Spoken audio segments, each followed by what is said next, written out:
Casey Concepcion reconnects with ex-boyfriend Ali Borromeo at Azcal Celebrity Cup. Sinasabing muling nag-uugnay ang aktres at negosyanteng si Casey Concepcion at ang kanyang dating kasintahan na si Ali Borromeo, na dating kapitan ng Azcals. Magkasama ang dalawa sa loob ng 2 taon, ngunit naghiwalay sila noong Marso taong 2018. Kinumpirma ni Casey sa isang post sa Instagram ang kanilang paghihiwalay. Subalit hindi niya tuluyang isinara ang posibilidad na muli silang magkabalikan. Sa kanyang pahayag noon, sinabi niya na siya ay bukas sa posibilidad na magkita silang muli sa hinaharap at muling magliyab ang pagmamahalan nila.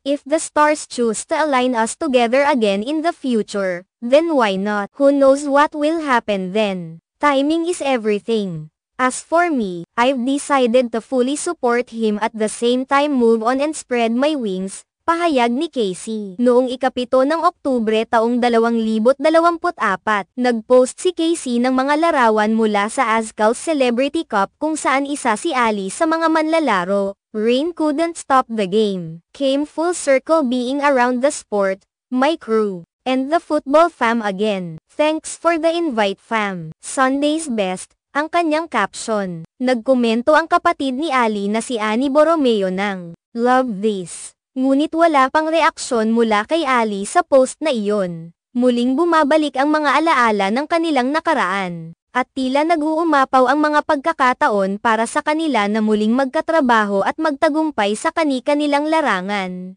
Sa mga kaganapan sa kanilang buhay, marami ang nagtatanong kung may pag-asa pa bang muling sumiklab ang kanilang pagmamahalan. Ang kanilang kwento ay nagbigay inspirasyon sa maraming tao, lalo na sa mga kabataang umaasa sa mga dating ugnayan. Maraming tao ang nakaka-relate sa sitwasyon ni Casey at Ali, kung saan ang pagkakaroon ng pagkakataon sa isang dating pagmamahalan ay tila isang masalimuot na usapin. Sa kanilang mga social media posts, madalas silang nagiging laman ng usapan. Sinasalamin nito ang damdamin ng publiko at kung paano nakakaapekto ang mga pangyayari sa kanilang buhay sa kanilang mga tagahanga. Hindi may kakaila na ang kanilang relasyon ay nagbigay daan sa isang magandang pagsasama, at kahit na naghiwalay sila, ang kanilang koneksyon ay tila hindi pa natatapos. Sa kanyang mga pagsasalita, ipinakita ni Casey ang kanyang pagiging mature at handa na tanggapin ang anumang mangyayari. Ipinahayag niya ang halaga ng suporta at pag-unawa sa isa't isa, kahit na nagkahiwalay na. Ang mga ganitong pananaw ay mahalaga upang mas mapanatili ang magandang samahan,